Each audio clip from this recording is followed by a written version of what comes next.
nearly 400 crores in tax to the government over the past 5 years. This was revealed by Trust Secretary Champat Rai on Sunday. The trust has paid rupees 270 crores in taxes, while the remaining rupees 130 crores has been paid under various other tax categories. Champat Rai also said that Ayodhya has witnessed a tenfold increase in devotees and tourists, which has helped transform it into a religious and spiritual destination. Coming to the Ayodhya Ram Mandir or going to the, for example, the Varanasi corridor and offering their prayers, we must do something to revive spiritualism and a religious mindset within the nation, so that one is not just coming to the temple to offer prayers and then going back home and getting back to their regular ways of life. What is it that you suggest that can be done so that, like I said, maybe families can have an extended stay, maybe there can be some workshops, some learnings, something that can be done which helps you then take back certain learnings and bring them back to your cities and really incorporate them into our lifestyle. Yes, we are on the path of becoming a center for religious tourism, but keeping the economics of it aside, we are today in dire need also in our country to have certain religious and spiritual awakening. How do we bring that about?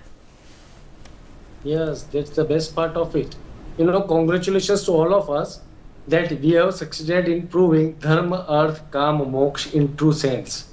When we follow the Dharma, Arth, that is not only just the financial aspect, but also the exact prosperity that comes into our life. Then Kaam will be there. For me, Kaam is the entrepreneurship. It has still to be achieved. That is lacking behind.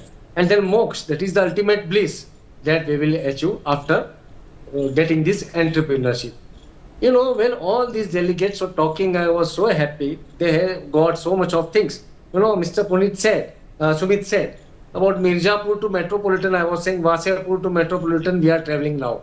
That's the best part. Because, when there is no employment, when there is no money, the youngsters get involved into crime. But, we need to understand the depth of religion. Religion is not Hinduism. Religion is not Sanatana. Religion is reconnecting with God. That is not our religion. That is about the Abrahamic religions. That is Christianity and Muslim. That is about Bible, Torah, Quran, Injil, and all those things. We are Dharma. Dharma, that is Dharyati. We accept it. That is our ultimate bliss. That is our ultimate acceptance. So in Dharma, there is nothing like tourism on the part of temple.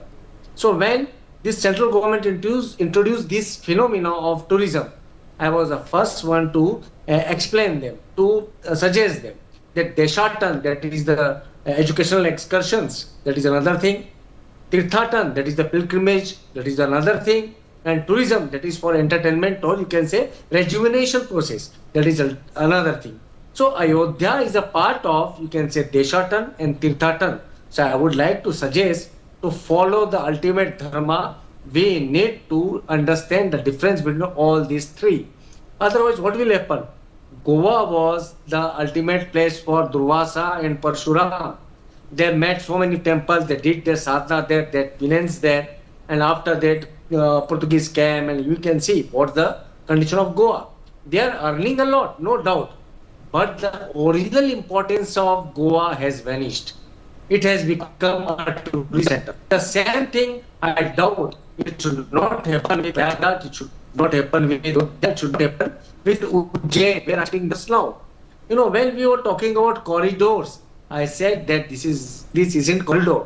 Corridor is for educational excursions, to know about the literature, to know about the scriptures. And when we talk about pilgrimage, that is a very higher phenomena. You need to know what are the aesthetic values, what are the ultimate, you can say, sadhanas, what is the tantra about that particular place, what is the basic gist about that place. But I am very hopeful that government has started all these things, and gradually people understand, because the same thing happened in the Bhandura period. That's why I said this is Hindu Renaissance period. This is Hindu Uday Kal. It will start from the, you can say, physical level, on the upper level, and definitely the people will get attracted on the intellectual level. They will get to understand about the Hinduism on the basic road, you can say, core level. So government must think very deep into it, succeed into the first part for developing the infrastructure, you can say, attracting the people. It's not enough. A long way is there to go. We need to explain what was Rama, how the Rama was, how Rama did this. When I went to South Korea, it was a channel. Sri Ratna married to the prince there. But our pilgrimage or our lineage of Hinduism, it has got its, you can say, things all over the globe. We need to explain about that. That's what I Okay. expect from the government. Okay, I leave the last word with Sumit Peer. दोस्तों blackberry, Micromax और Nokia in mobile We worship tree, we worship ant, we worship rain, we worship forest, we worship everything. We don't take that this Vasudha or Dharti is our Jagir. A lot of people think yeah, Dharti hamare jo marzi kare. We worship every element of it. And unless and until 5 major elements, forget them, all the elements of the universe don't have the samanvay or the balance, the humanity won't be able to sustain. And look at the number of wars which are brewing in the world. What Prime Minister Modi yesterday rightly said, only Sanatan Dharma is the place. Hindus are the people who can really be the peacekeepers and teach the world, you know, how to be united and not to get into these wars which can kill millions and millions. There's a lot of work which we need to do. And India has to be that epicenter where the liberation, where the spirituality and where the peace and tranquility prevails.